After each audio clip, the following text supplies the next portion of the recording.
Hallelujah, good morning.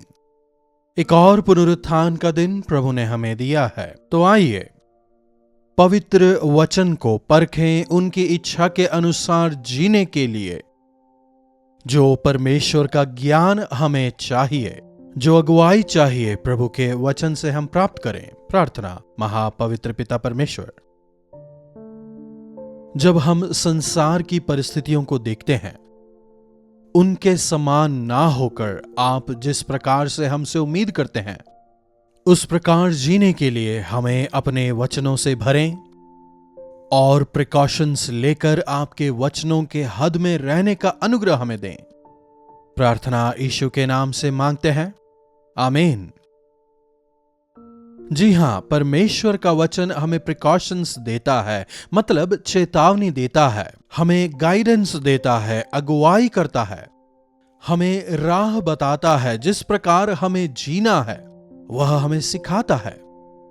कई लोगों को लगता है कि आत्मिकता का जो मतलब है वह केवल किसी विशेष स्थान पर या किन्हीं विशेष संदर्भों में या परिस्थितियों में ही पालन करना है।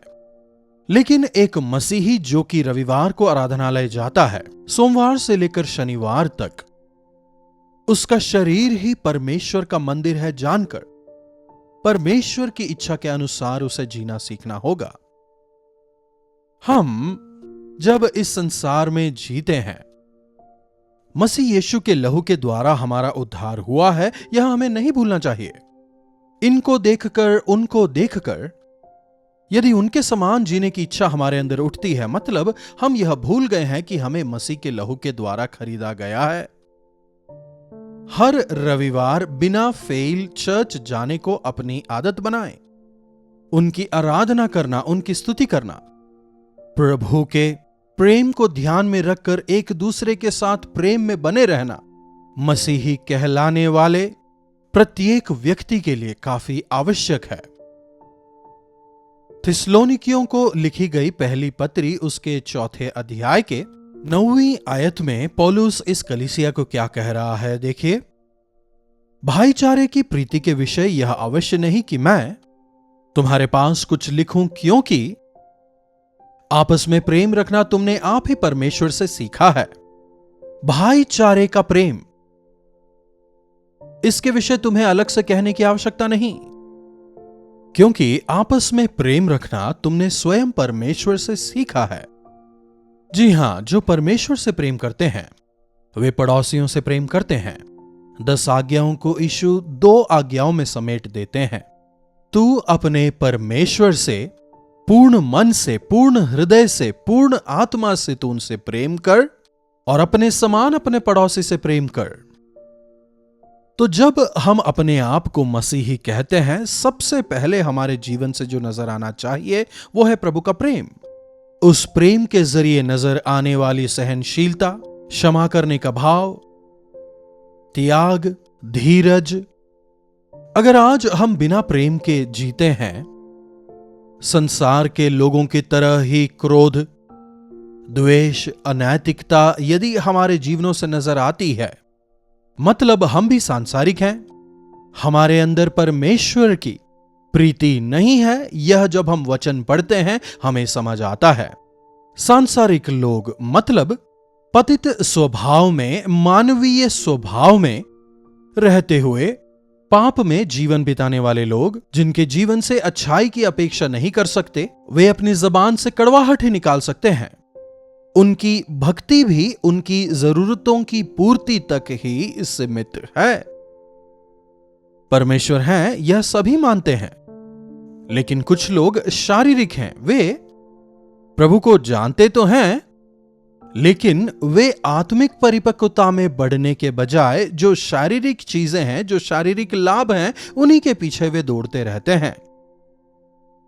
आत्मिक परिपक्वता में बढ़ने का मतलब उनके जीवन से आत्मिक स्वभाव झलकता रहेगा। आत्मा में दृढ़ होकर वे शारीरिक क्रियाओं पर जय पाएंगे, मतलब उन्हें वे इनएक्टिवेट करते हैं, वो अब हमारे ऊपर कार्यरत नहीं होंगे। जो शारीरिक इच्छाओं पर, शारीरिक अभिलाषाओं पर जय पाने पाता है, वो आत्मिक परिपक्वता में बढ़ रहा है, ऐसा कहा जा सकता है। सांसारिक लोगों के जीवनों में देखिए, वे हमेशा अपनी तुलना किसी और के साथ में करते रहते हैं। उनकी मानसिक सोच हमेशा इसी ओर जाती है, चलो कम से कम मैं उससे तो बेहतर हूं, इससे तो अच्छा हूं, यही वो हमेशा सोचते हैं। लेकिन जो आत्मिक विचारों से भरा हुआ व्यक्ति होता है, वो अपनी तुलना हमेशा मसीह यीशु के साथ करता है। अरे, मसीह जितना प्रेम मुझ में नहीं है, यीशु मसीह के समान मैं अपने जीवन में क्षमा नहीं करने पा रहा। ऐसे वो अपनी कमी घटियों को ही देखता है। प्रभु यीशु मसीह एक दृष्टांत में कहते हैं ना, एक फरीसी आराधनालय जाता है, वहां जाकर सबके सामने वो प्रार्थना करने लगता है। क्या प्रार्थना कर रहा है? पिता, मैं इस चुंगी लेने वाले के समान नहीं हूं, मैं धोखा नहीं देता, मैं ये नहीं करता, मैं वो नहीं करता। सेल्फ राइचियसनेस, अपने आप को धर्मी ठहरा रहा है, चुंगी लेने वाले से तुलना कर रहा है। प्रभु मुझे जांचें और परखें, यदि ऐसी कोई चीज मेरे अंदर है जो आपको पसंद नहीं, उससे मुझसे दूर करें। ऐसी प्रार्थना नहीं कर रहा। और क्या कह रहा है? हफ्ते में 2 बार मैं उपवास करता हूं। इन दिनों में उपवास की बात हम बहुत सुनते हैं, लेकिन वाकई में कितने लोग उपवास करते हैं? उपवास का मतलब ही क्या है आजकल समझ नहीं आता। उपवास का मतलब केवल वहां बैठकर गाना गाना नहीं है ना? उपवास का मतलब बड़े बड़े मीटिंग्स का आयोजन करना नहीं है ना? उपवास का मतलब चेहरा दुखी रखते हुए नहीं, आनंदित होकर कमरे के अंदर जाकर दरवाजा बंद करके प्रभु से प्रार्थना करना, प्रभु आपको उत्तर देंगे। प्रभु कहते हैं, मनुष्यों को दिखाने के लिए तुम उपवास मत करो। यह फरीसी यहां आकर सबके सामने अपनी आत्मिकता का खूब ढिंडोरा पीट रहा है। यदि उपवास की वास्तविक परिभाषा को हमें समझना है तो यशायाह की पुस्तक 28वें अध्याय में हम उसे पाते हैं। वास्तविक उपवास केवल भूखे रहना नहीं है। क्या आपको जो पसंद है उससे आप अपने को दूर रख सकते हैं? क्या एक पूरा दिन आप अपने सेलफोन को छोड़कर उपवास रह सकते हैं? अपना ध्यान कहीं और लगाए बिना क्या पूरी तरह प्रभु पर केंद्रित रह सकते हैं? कई लोग ऑफिस जाते हैं, घर के काम करते हैं, व्यापार करते हैं, उपवास कर रहे हैं, कहते हैं। ऐसी प्रार्थना को मैं नहीं सुनूंगा, प्रभु बिल्कुल स्पष्ट कहते हैं। अगर मैं उपवास करूंगा तभी मेरी आत्मिकता नजर आएगी, अगर मैं उपवास नहीं करूंगा तो आत्मिक नहीं कहलाऊंगा, कहकर भयभीत ना हो। और क्या कहता है? मैं अपना दशवांश देता हूं। दशवांश परमेश्वर ही का है, वह उनका अधिकार है और वह हमें उन्हें देना है। वचन यह हमें बताता है, तुम अपने दशवांश को मेरे भवन में लेकर आओ, प्रभु का वचन कहता है, और मैं आकाश के झरोकों को खोलकर तुम्हें आशीष दूंगा, प्रभु कहते हैं। दान देने के विषय में दिखावा करने की क्या जरूरत है? अरे, मेरे पैसे से ही पास्टर जिंदा है, मेरे पैसों से ही सेवकाई चल रही है। सोचने वालों के दान पासबान तो स्वीकारेंगे, लेकिन क्या परमेश्वर उसे स्वीकारेंगे? क्या आप अपने देने द्वारा परमेश्वर को महिमित करते हैं? सुसमाचार के विस्तारीकरण में क्या आप हाथ बटाते हैं? जो परमेश्वर ने दिया है उसी में से ही हम कुछ निकाल के प्रभु को देते हैं। दाऊद कहता है, जो आपने दिया है उसी में से कुछ निकाल के मैं आपको देता हूं। जब हम खुद उनकी संपत्ति हैं तो जो हमारा है वो भी उनका है ना?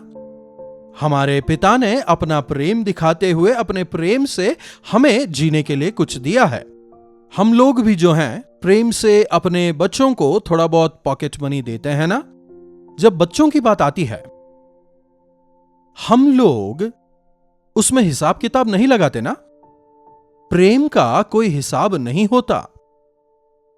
लेकिन आजकल कई बार हम ऐसी कई सारी चीजें कर लेते हैं जहां परमेश्वर के विषय प्रेम नहीं, लेकिन केवल दिखावा नजर आता है। हम केवल लोगों को दिखाना चाहते हैं।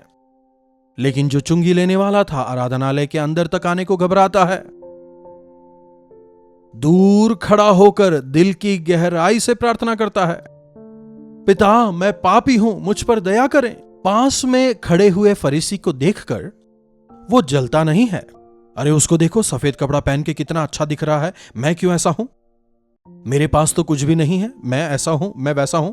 आजकल भी कुछ ऐसा ही होता है ना, थोड़े अच्छे कपड़े वालों को देखकर, थोड़े पैसों वालों को देखकर, अच्छे ओहदों में जो हैं उन्हें देखकर, कितने लोग उन्हें देखकर जलते हैं।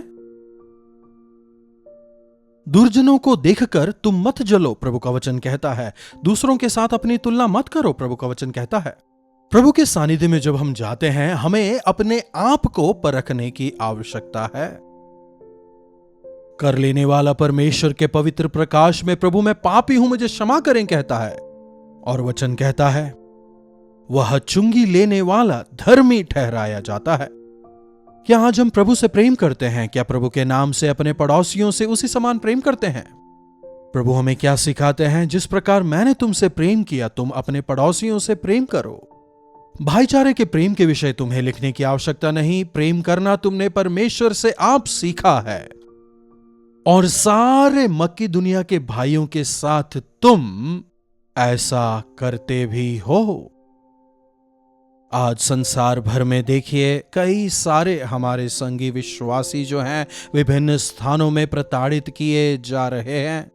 यहां तक कि कई परिस्थितियां ऐसी भी हैं जहां एक विश्वासी दूसरे विश्वासी का घात करता है। मणिपुर की हालत देख लीजिए, कई विश्वासियों को प्रताड़ित किया जा रहा है, सेवकों को मारा जा रहा है। सबसे बढ़कर इंसानियत शर्मसार हो रही है। ईश्वरीय प्रेम को हमें दिखाना है, बांटना है। यहां इस परिस्थिति में, जी हां, हम सभी जा नहीं पाएंगे। वहां जाकर हमारे भाइयों बहनों के लिए हम ज्यादा कुछ नहीं कर पाएंगे, लेकिन जो जा रहे हैं उनके लिए प्रभु का धन्यवाद। लेकिन कम से कम हम इतना तो कर ही सकते हैं, हम उनके लिए प्रार्थना करें। कम से कम प्रार्थना में हम परमेश्वर के सामने उन्हें उठाएं, उनके दुख को, परेशानी को, तकलीफ को, नुकसान को अपना मानकर प्रभु से मांगें, छुटकारे को मांगें। यस, प्रेम केवल बातों से जताया नहीं जाता, लेकिन क्रियाओं द्वारा उसे दर्शाना है। मणिपुर राज्य के जो निवासी हैं, जिन्होंने अपना घर खो दिया है, परिवार खो दिया है, मैं केवल मसीहियों की बात नहीं कर रहा। मेरा पड़ोसी कौन है? जब पूछा गया तो प्रभु क्या कहते हैं? तुम्हारा जाति वाला, तुम्हारा धर्म वाला, तुम्हारे देश वाला, तुम्हारी भाषा वाला तुम्हारा पड़ोसी है, ऐसा मत समझो। याद रखें, हम सभी एक ही जाति के हैं, मानव जाति। सबसे पहले हम मनुष्य हैं। हम सभी परमेश्वर द्वारा रचे गए हैं। हम सभी आदि पुरुष आदम ही के वंशज हैं। जाति धर्म महत्वपूर्ण नहीं, हम सभी इंसान हैं, पड़ोसी हैं। कौन है आपका भाई? कौन है जो आपका पड़ोसी है? वो आज जरूरत में है। यरूशलेम से जो यात्री यरीहो को जा रहा था, लुटेरे उसे लूट लेते हैं ना। उसे बचाने वाला सामरी उसका मित्र या पड़ोसी कैसे हुआ बताइए?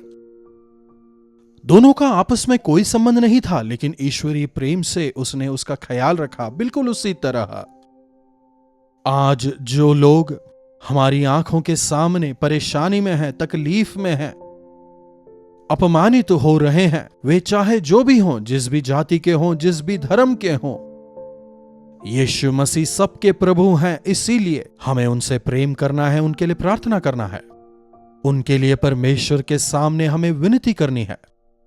प्रभु ने हमें एक दूसरे से प्रेम करना सिखाया है। वचन में देखिए, और हे भाइयों, हम तुम्हें समझाते हैं कि प्रेम में और अधिक बढ़ते जाओ। 11 का दूसरा भाग, चुपचाप रहने और अपना अपना कामकाज करने। देखिए, मसीह की आज्ञा की वजह से हम ईश्वरीय प्रेम को भले ही अविश्वासियों के साथ में बांटें, वे हमारी स्थिति को नहीं समझ पाएंगे। मसीह के प्रेम की विवशता की वजह से हम उन्हें प्रेम दिखाएंगे, लेकिन वे हमारे प्रेम को समझ नहीं पाएंगे। इसीलिए 12वीं आयत को देखिए, लिखा है, बाहर वालों के साथ सभ्यता से बर्ताव करो। दूसरे इंसानों का सम्मान करना, इन बातों का आजकल कोई महत्व नहीं रह गया है। दूसरों को नीचा दिखाना, उनका मजाक उड़ाना, तू तड़ाक में उनसे बात करना, यह सारी चीजें आजकल सामान्य हो गई हैं। हमारे अधिकारियों को देख लीजिए, पॉलिटिशियंस को देख लीजिए, वे किस प्रकार बात करते हैं। अरे वे लोग तो सांसारिक लोग हैं, उनकी बात छोड़िए। आजकल विश्वासियों की हालत क्या है? विश्वासी कैसे संबोधित करते हैं? पौलुस यहां थिस्सलुनीकी कलीसिया से कहता है, क्या कह रहा है? तुम लोग सभ्यता से बर्ताव करो। क्यों ना हम वचन के अनुसार जिएं। जब चर्च जाते हैं सबसे प्रेम से बर्ताव करें, और जब बाहर आते हैं सभ्यता से बर्ताव करें। अरे हम बड़े पवित्र हैं और ये सब तो पूरे पापी हैं, ऐसा ना समझकर वे भी हमारे भाई हैं, बहन हैं समझकर उनसे भी प्रेम करें। 11वीं आयत देखिए, और जैसे हमने तुम्हें आज्ञा दी वैसे ही चुपचाप रहने और अपना अपना कामकाज करने और अपने अपने हाथों से अपना कार्य करने का प्रयत्न करो। एक विश्वासी को कभी भी किसी पर बोझ नहीं बनना, अपने पड़ोसी पर बोझ नहीं बनना। अपने कामकाज को स्वयं ही करना है, अपने हाथों से कमाना है। मुफ्त की रोटी तोड़ने वाला नहीं बल्कि मेहनती होना है। वचन कहता है परमेश्वर हमारी मेहनत को आशीष देते हैं। ओके, तो हमेशा याद रखें, जब कभी हम चर्च जाते हैं अपने विश्वासी भाइयों बहनों से हमें प्रेम से रहना है, और जब बाहर आते हैं बाहर वालों के साथ, भले ही वे हमें सम्मान दें या फिर सम्मान ना दें, भले ही वे हमें सताएं, तो भी मसीह के प्रेम से हम उन्हें प्रेम करें, सभ्यता से बर्ताव करें, और वे हमारे जीवनों को देखकर समझने पाएं कि हम जीवित परमेश्वर की संतान हैं। प्रार्थना। प्रेमी पिता परमेश्वर, प्रभु एक बार फिर से हम आपके वचनों के लिए आपके शुक्रगुजार हैं। प्रभु आपने अपने वचनों द्वारा हमसे बात की, आपका धन्यवाद। आज जैसे हमने आपके वचनों द्वारा सुना है, भाईचारे के साथ, प्रेम के साथ, सभ्यता के साथ व्यवहार करने का, जीने का अनुग्रह हमें दें। विश्वासी हों या फिर अविश्वासी, सबके साथ जैसे आपने सिखाया ईश्वरीय प्रेम से प्रेम करने का अनुग्रह हमें से प्रत्येक को दें। प्रभु दूसरों को नीचा दिखाकर, अपमानित कर, अपने आप को उनसे बेहतर जताकर आपको अपमानित करने वाले हम ना बने, बल्कि जैसे जब हम पापी ही थे आपने हमसे प्रेम किया, प्रेम के साथ, त्याग के प्रेम के साथ सबसे प्रेम करने का अनुग्रह हमें दें। प्रभु आपके गवाह होकर जीने का अनुग्रह दें। प्रार्थना यीशु के नाम से मांगते हैं, आमीन। पिता परमेश्वर का प्रेम, प्रभु यीशु मसीह का अनुग्रह, पवित्र आत्मा की संगति और सहभागिता हम में से प्रत्येक के साथ आज, कल और सर्वदा बनी रहे। आमीन। प्रभु परमेश्वर की महिमा हो। अपने प्रार्थना विषयों को आप हमें 9884907779 पर व्हाट्सएप या वॉइस मैसेज द्वारा भेज सकते हैं। हम आपके लिए प्रार्थना करेंगे। प्रभु आप सबों को आशीष दें।